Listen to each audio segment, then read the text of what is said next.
My name is Teresa, and I work with 211 with the United Way. I have 2 kids. There's my son Darius, he's 10, and my daughter, she's 1.5. Her name is Soleil. I adopted my son about 4 years ago. I was living in San Francisco at the time when I started the process. Ended up moving out to Oakland so that I could get a bigger house.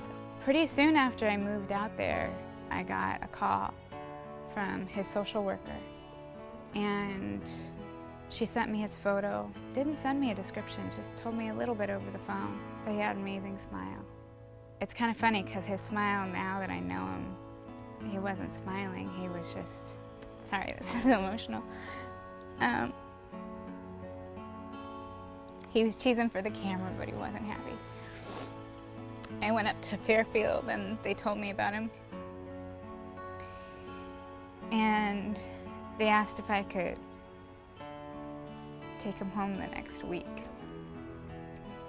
And I was so happy. Apparently a very emotional person. When I got back in my car and started driving home, I started crying.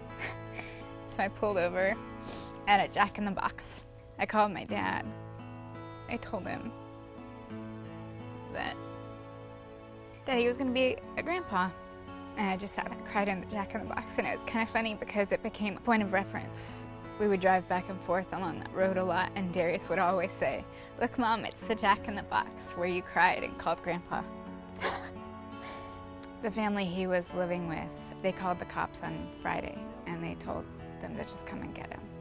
So he had been in an emergency shelter all weekend, and it broke my heart because I was just like, oh, you could have called me, I would have come up, you know, I would have come and get him sooner.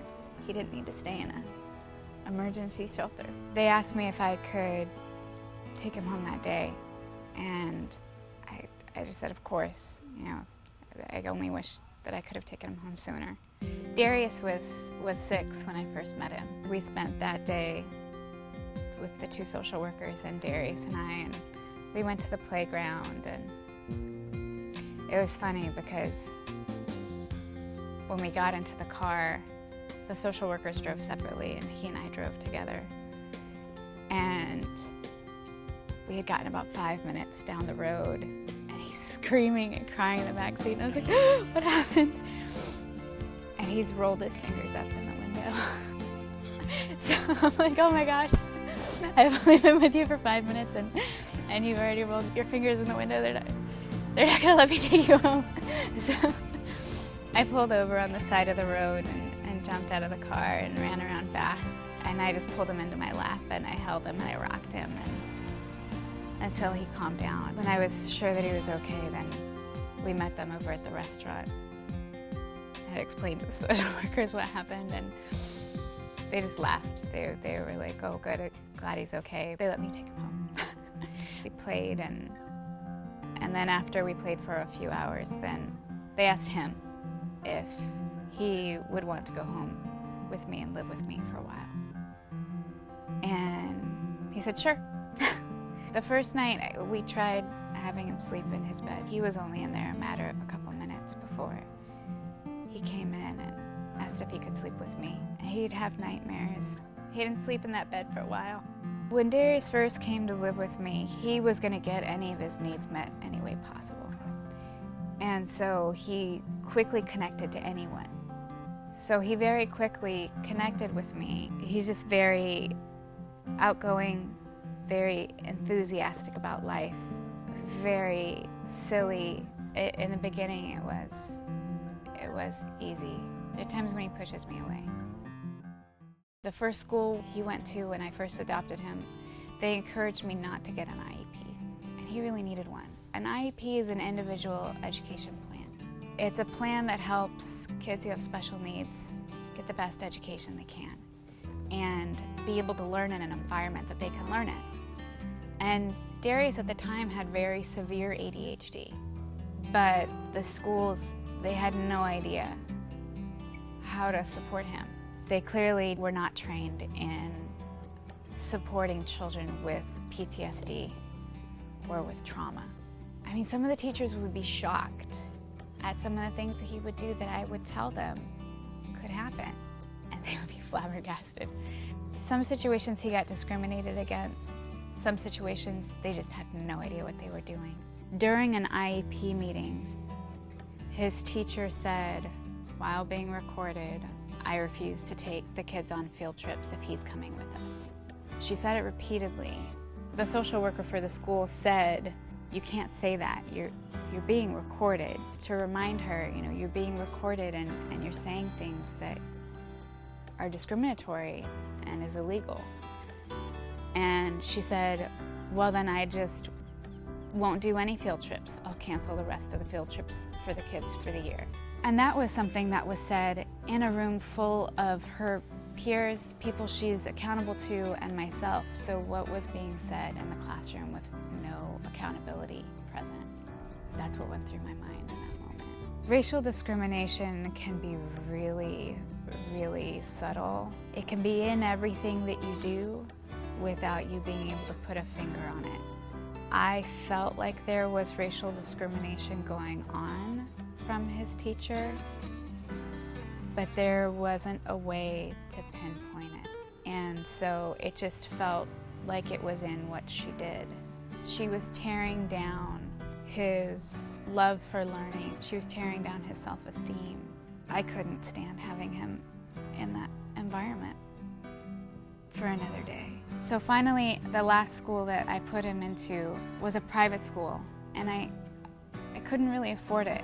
And it was an Afrocentric school. And even though it involved pulling him out of the other school halfway through the year, and even though he only got to be there for about 6 months, it was worth it. That school made up 100-fold for his self-esteem with what all the other schools took away. When I was pregnant with his sister, he was really, really mad when he first found out. It was actually pretty funny when he first expressed it, because when I told him that I was pregnant, he stormed off. He went to his room for a while. And then he came back, put his hands on his hips, and he says, "You're busted." And I just looked at him and I was like, "I'm busted?" He's like, "I know what you did to get pregnant." And I about died. I really wanted to laugh, but he was so mad and I couldn't. And he was trying, you know, he was trying to be funny, you know, putting his hands on his hips and saying, "You're busted." He's trying to be funny, but he was also, there was stuff underneath that.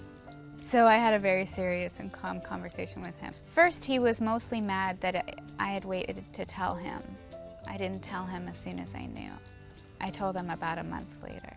He gets really upset when I keep things from him. So we worked through that. He would go back and forth. He'd vacillate between, "I'm excited," and "Don't talk to me about it." He was an amazing help. You know, it's just the two of us, and I was pregnant, and pregnancy was really hard on me. He'd pick up stuff. He'd help me put my shoes on. He still makes fun of me for it now. He's like, "Don't get pregnant again, because I'm gonna have to pick everything up for you." So he was just really, really sweet. And then I think as I started going into labor, you know, his fears really kicked into gear. He was afraid I wasn't gonna love him anymore and that he wasn't gonna be, you know, my baby boy anymore. But he was really scared. He did this thing where he wanted to push me away before I pushed him away. Then once she got here, and once he realized that he would get more love and not less, then things got better. He got happy again. He would snuggle with her on the couch. He liked carrying her around. Sometimes he'd put on my carrier and he'd put her in it, even though it was huge on him, and she'd be down like by his knees. The move to Florida was out of necessity. I love the Bay Area, and his siblings are there. He has 4 siblings from his birth mother, and I didn't want to take him away from them. You know, I wanted him to be able to be close to them, so it was always my intention and my priority to stay. I couldn't afford to pay for my housing and for daycare and for his school, and then all of our, food and just meeting our daily needs. So I had to move. We moved out here and moved in with my parents for a little while. As soon as I was hired and as soon as I got the paycheck, I was able to buy the house, and then we moved in. And when I'm at work and they have a doctor's appointment, my mom can take them. My parents taking him before and after school and helping him with his homework. He got all A's and B's on his last report card. I haven't gotten a single, not one phone call from his teacher. To go from that to this, where he's so happy. He's getting the support he needs. He has advanced significantly with his academics. He comes home sharing positive stories about what he's doing in school. He is constantly reenacting things from his social studies class around the house. He actively seeks out educational films about what he's learning in school. It's amazing. It's a different life. I think I had lost hope that this could happen, that my child could have a positive experience in school, and that anyone would ever see what I knew. He's brilliant. He is so smart. Some of the issues that come up when you're adopting interracially, and the importance of maintaining connections with the child's culture. And it's really critical that they have that support and that they have that connection and that they have that identity validated and praised and celebrated as a part of their daily life experience. That does come up throughout the years with us, where no matter what we do, there's a part where he sometimes comes back to saying things like, I wish I was white, or he doesn't want to be different. He doesn't want our family to be different. And we talk a lot about ways that all different families are different, and then there's also just that validation of, we're a little different. I'm a single parent and queer, and we're different ethnicities, and we don't look like a lot of the kids in your class, and also just validating that and not dismissing it. I've grown so much as a person. I'm 1,000 times better human being now than I was before I was his mom. He teaches things to me every day about myself. When I'm being hypocritical, he names it. He's like, wait a minute. You said this, but then you just said that. It's the best decision I've ever made to adopt him. All of the struggles of being a parent are worth it. There's just so much love, and there's so much that you get. It's a huge gift. And I think all too often people think of foster adopting or fostering as a gift you're giving to the children. And I think we need to think of it a lot more as a gift that the children are giving to us.